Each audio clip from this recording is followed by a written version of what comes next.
Hi everyone. Let's start off our evening today with something that we desperately needed this Friday afternoon, and that is a math problem. So, let's pretend that we have this room over here, and this room has 50 female cats and 50 male cats. And then let's assume that every year, one female cat will give birth to one male kitten and one female kitten. And so, my question is, what will happen to the population of these cats in 1 year? What about 3 years? And then what about in 10 years? And so I actually did this math, and what happens is after the first year, the 50 female cats give birth to 50 female kittens, and then in the second year, those 100 female kittens will give birth to 200 kittens in total, and so on and so forth until in the fourth year, you have the population increased by tenfold. So, of course, there are problems with my assumption. The average lifespan of a feral cat is way, way shorter than the average lifespan of a house cat. It's around 1 year old only. But my point still stands. In an uncontrolled, unmonitored population, the population of feral cats can easily go out of control because of their really short gestational periods. And so, actually, a lot of my work revolves around this sort of math. What I do is, ever since 8th grade, I've been volunteering at Shanghai's largest stray cat organization. And 2 years ago, I actually started my own 60-person, really small local animal rescue organization. And throughout all of this period, I've learned so much and I've made so many mistakes. And so today I'm hoping that I can share some of my insights with you and talk about how me and you, just people, just high schoolers and middle schoolers, how we can contribute and volunteer and start volunteering in charity. And I want to talk to you a little bit first about what my work consists of. So at the Shanghai Center for Stray Cats and Dogs, every day I help code platforms to monitor the adoption of stray cats. I help write articles to inform our donors about what we're doing, and I make posters for our newest adoption events. And so at my local charity, Animal Rescue, I help run and I help lead projects to rehome stray cats. And the main principle that we follow is something called TNR, called Trap, Neuter, and Release. And it's actually just pretty intuitive. It's in the name. You can see in the picture on the left, this is a cat that I recently rescued. I trapped it in a cage, and then what we do is we send it immediately to the nearest hospital. This hospital is a hospital that we have a really close connection to, and so we are able to get really discount prices, and it's basically fully funded by the government. And just a disclaimer, the cat over here, it's not dead. It just got out of surgery. And so after it got out of surgery, we basically bring it back to the exact place that we found it at so that it can reintegrate into wherever it came from. And this is a really interesting situation where the most effective solution to a problem is not always the most pleasing to do or the most perfect. You can imagine being a cat and you're just sitting there one day and then this random kid just takes you and then neuters you and then puts you back, you know? So it's kind of hard to justify sometimes, but in reality, TNR has proven to be the most effective way to control the population of stray cats. You can imagine, most of my friends, they'll kind of feed the stray cats in their compound, but it's not really effective because it'll just lead to overpopulation. And some other people might just they say, why can't you just rehome them? Why can't you find someone to adopt them? Well, that's really expensive, really time-consuming, and usually just unrealistic. Most cats aren't suitable for adoption. And so after all of this, TNR is actually proven to be 30 times more likely to reduce preventable deaths of stray animals, and that's what I'm going after. And so now I want to talk a little bit about the mistakes I made on the way, because I made a lot of them.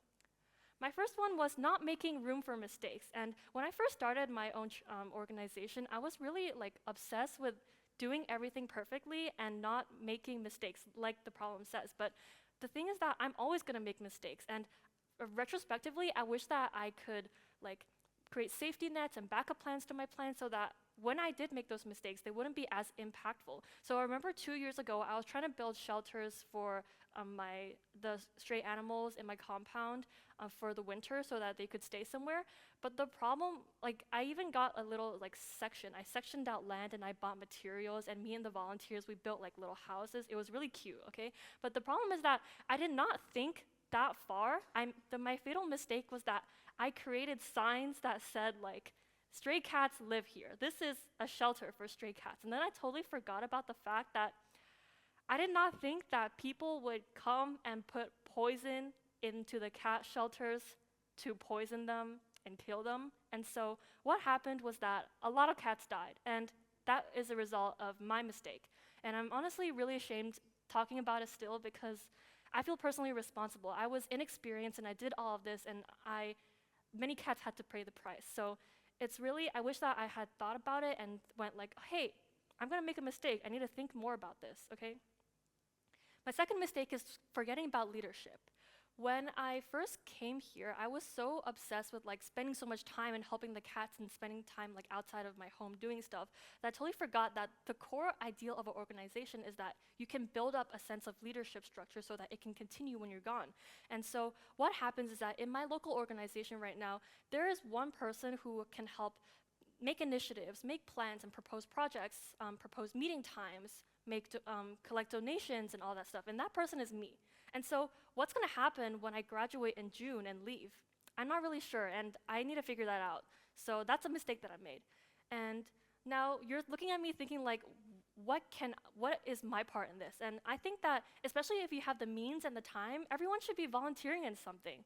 It's a really great way to engage in the community and actually help contribute to something outside of what is in our tiny little bubble. And so I have a few pieces of advice for people who want to do that. My first piece, oh my God, this is not part of my slide, sorry. My first piece of advice is do something you are passionate about. And before you come at me, just know that this is not just a cliche. I think it has a practical purpose. Well, when I first started like my animal rescue thing, I was like, yeah, of course I care about the suffering of animals, but also like cats are really cute. And that's the main thing that kept me going, even when like I was in the hospital for the 4th time this year because this cat bit me and now I need to get a rabies shot. Like it's these small and simple reasons that keep me going. And so I think that you should always find something to keep you going like I did. My second piece of advice is to challenge inexperience and take initiative. And something you need to keep in mind is that there will always be a need for volunteers and people to help out in the charity sector. And so it's really hard sometimes for you to take that step outside of your comfort zone and put yourself out there. But for example, before I did animal rescue, I volunteered at a rehabilitation center for children with autism. And the way I got that position was literally by Googling Children Rehabilitation Center. And I called every single number that I could find asking for if they needed help. And I just went there one afternoon on a Sunday and I started going regularly. So it's something that sometimes organizations, like especially the small organizations, don't really know how to put themselves out there and be known that they do need help. So I think if you're trying to do volunteering, you should actually like try to find more creative ways. Use the internet, ask friends of friends and things like that. My last piece of advice would be to start local and start small, and that kind of ties into what I was saying before.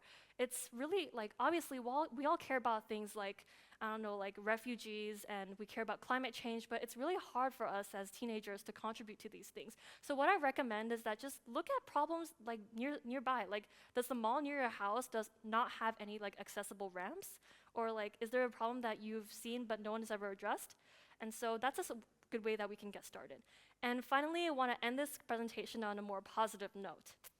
This is the cat that I found in Pudong, and she was really pregnant, as you can see up there. She has big belly. She was really, really sick and in bad condition, and this is her just a week ago. She's recovered from surgery, and someone adopted her, which is really lucky, and now she's still really big and bloated, but like for a different reason. She's just fat now, yeah. Thank you so much and welcome to my TED Talk. Wait, thank you for coming to my TED Talk.